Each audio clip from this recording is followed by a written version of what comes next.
Jadi saya pertama kali mulai itu modal saya itu jual sepeda motor. Motor saya laku 8,5 juta, yang 7 juta saya pakai buat sewa tempat di Jogja. Kemudian dapurnya di garasi, jualannya di teras rumah. Awalnya tetap aja semua usaha itu pasti sepi, tapi gimana kita bikin supaya mereka itu repeat order, supaya mereka itu datang lagi. Nah itu tantangannya di situ. Ini the power of kepepet. Karena saya itu kepepet, wah saya harus maksimal, semaksimal mungkin warung ini harus rame, harus laku. Sebelum kita mulai bekerja atau menyentuh makanan, kita diwajibkan untuk cuci tangan sebagai wujud protokol kesehatan, kepatuhan protokol kesehatan. Juga setelah kita melakukan aktivitas, kita akan cuci tangan. Ini proses apa namanya, Mas? Ini proses pertama, Mas, biar pipih dagingnya, Mas. Yang dipakai daging Ayam, ini ayam. dada ya, Mas? Ya? Chicken, dada, filet. Tapi kalau sapi juga dipukul gini, Mas? Sapi juga dipukul, Mas. Sama, prosesnya sama. Biar lebih empuk juga. Biar gitu. lebih empuk juga. Terus setelah dipukul-pukul prosesnya apa ini, Mas? Langsung proses mau penggorengan, Mas. Ya. Dimasukin bumbu dulu. Ini bumbunya. Dimasukin apa ini?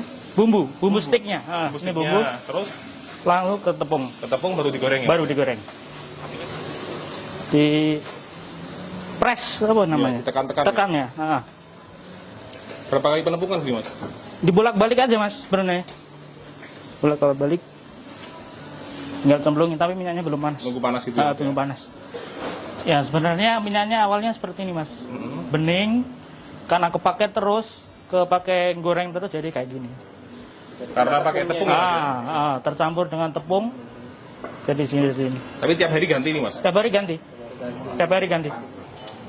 Assalamualaikum warahmatullahi wabarakatuh. Saya Jody Broto Suseno, CEO sekaligus founder sekaligus ownernya PT Warung Steak Indonesia.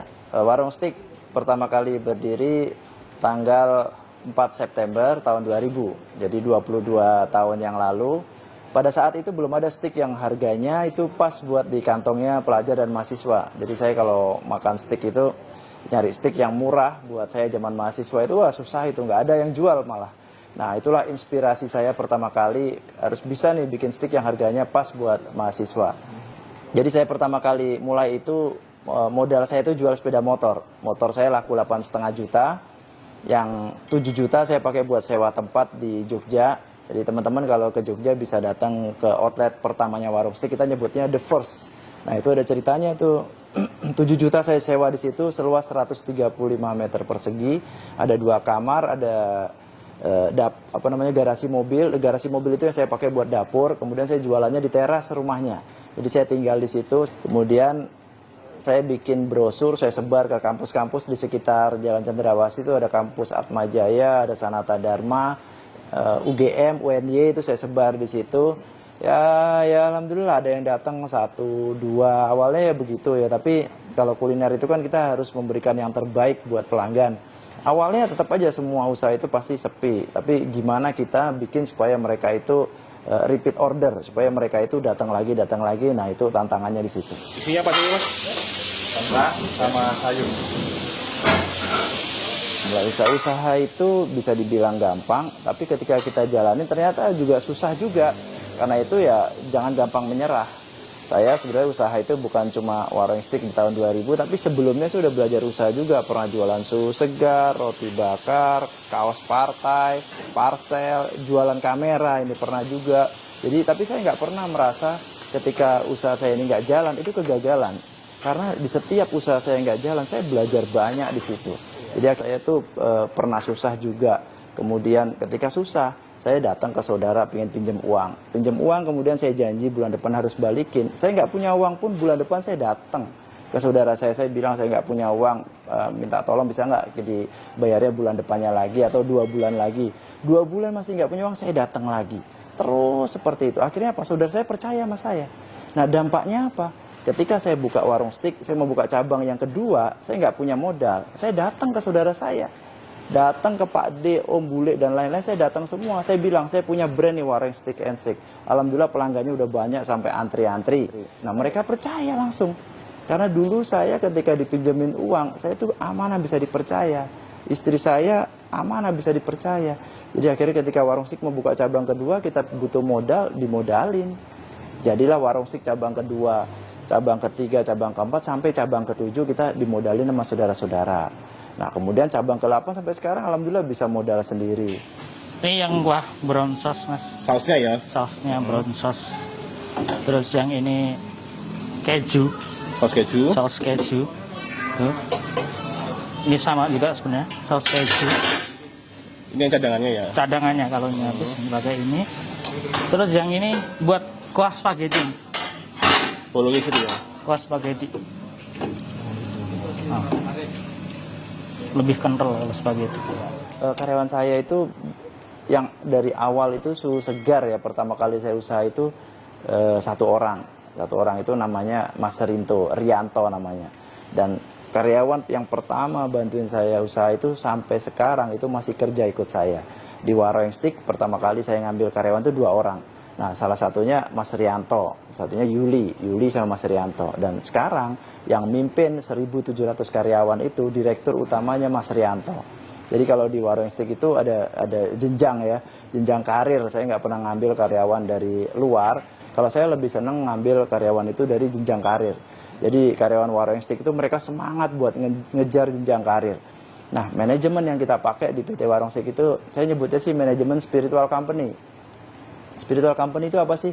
Yaitu itu pelajaran dakwah. Kalau di warung itu dakwah, jadi nggak bisa sebulan 2 bulan langsung jadi. Tapi ini kita jalanin rutin, gimana kita mendakwai terus 1.700 karyawan ini, mulai dari bawahan sampai atasan. Mulai dari karyawan kantor semuanya, yang office boy-nya sampai ke direktur utama semuanya ikut. Jadi kegiatannya itu kita bikin kegiatan semacam kegiatan dakwah yang mulai dari dia masuk kerja sampai dia pulang itu berkelanjutan terus. Sebelum baca yel-yel, mereka berdoa dulu. Istighfar dulu, baca sholawat dulu, berdoa. Baru kemudian baca yel-yel, baru opening outlet. Nah, ketika selesai opening outlet, jangan lupa ditutup lagi, bersyukur dengan cara sholat isya berjamaah, dipimpin manajer outletnya. Baca hamdalah, kemudian baru ditutup. Itu kegiatan spiritual company di outlet. Tapi ada lagi kegiatan mingguan. Kita datengin ustadz dari luar, mereka belajar ngaji. Kita wajibin yang muslim harus belajar ngaji di situ. Nah, mereka belajar ngaji dan kita kasih juga motivasi mereka buat ngafal Quran. Ya alhamdulillah ini jalan. Kalau di PT Warung Steak itu kita ada program hafalan Quran. Siapa karyawan yang bisa ngafal surat Waqiah, Ar-Rahman, Al-Mulk atau Yasin, 4 surat pilihan ini, 1 surat yang dihafal dapat 1 kupon undian umroh. Jadi kalau dia hafal 4 surat, dia dapat 4 kupon undian umroh. Yang ini kita undi setiap tahun sekali. Ya, misalnya tahun ini kita akan berangkatin 20 karyawan. Ini jadi semangat mereka nih.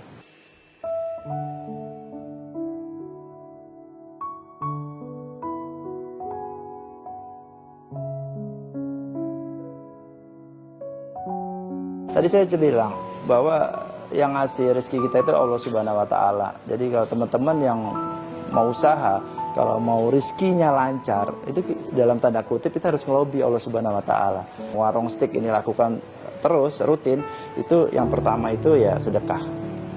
Sedekah kita bukan cuma sedekah sendiri, tapi kita menyeru juga teman-teman yang lain buat sedekah, termasuk pelanggannya Warung Steak. Misalnya kita nyiapin kotak warung peduli di sebelahnya kasir, teman-teman bisa sedekah ke situ, dan kotak warung peduli itu kita langsung kasih ke warga sekitar yang memang membutuhkan. Kalau misalnya ada bencana di Sukabumi kayak kemarin, itu kotak warung peduli seluruh Warung Steak kita kumpulin, kita kirim ke sana. Dan langsung teman-teman karyawan Warung Steak itu bergerak buat Sukabumi, karyawan yang di Bandung misalnya yang paling dekat sama Sukabumi, atau misalnya di Medan kemarin karyawan Medan langsung bergerak dan mereka nggak dibayar. Jadi mereka kerja buat menyalurkan warung peduli tanpa mereka dibayar. Ya. Dan kita juga punya program sedekah nasional. Warung Steak itu ada sedekah nasional tanggal 27 April. 27 April itu hari sedekah nasional. Itu 1 hari omset kita sedekahin semua. Nah ini juga saya ngajak teman-teman pengusaha nih, ayo sedekah. Omsetnya 1 hari aja sedekahin. Bebas teman-teman pengusaha, usaha apa aja 1 hari aja buat Allah Subhanahu wa Ta'ala. Karena sedekah itu gak akan ngurangin pendapatan omset kita nggak akan berkurang, justru akan makin besar. Itu yang saya yakini, dan alhamdulillah sedekah nasional tiap tahun naik terus. Sedekahnya kemana? Ya udah kemana-mana aja bebas, nggak usah ke kita, kemana-mana aja bebas. Dan itu yang akan berdampak sekali buat perusahaannya teman-teman semua. Rumah Tafid Warung Group, itu Rumah Tafid yang dibiayai oleh seluruh karyawan Warung Steak. Wah, itu dampaknya luar biasa lah.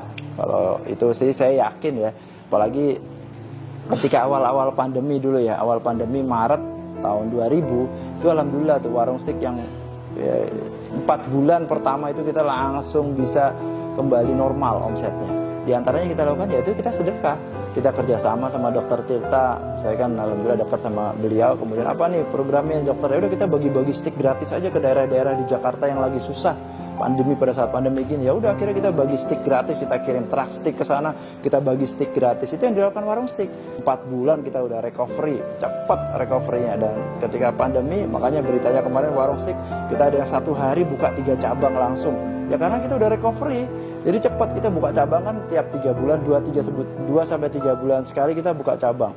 Nah, pada saat pandemi, justru alhamdulillah karena kita cepat recovery, kita bisa tiap bulan buka cabang. Itu berkat sedekah Rio. Ya, diantaranya karena sedekah. Terima kasih teman-teman semua, teman-teman yang mau belajar tentang kuliner, teman-teman bisa ikuti YouTube-nya Bos Milo. Tahu teman-teman yang lain yang mau belajar tentang kuliner di Indonesia, apa nih kuliner lagi ngetop, yang lagi ngetren, ikuti Indorasa 28. Salam dari saya, Jody dari Jogja. Assalamualaikum warahmatullahi wabarakatuh. Waalaikumsalam warahmatullahi wabarakatuh.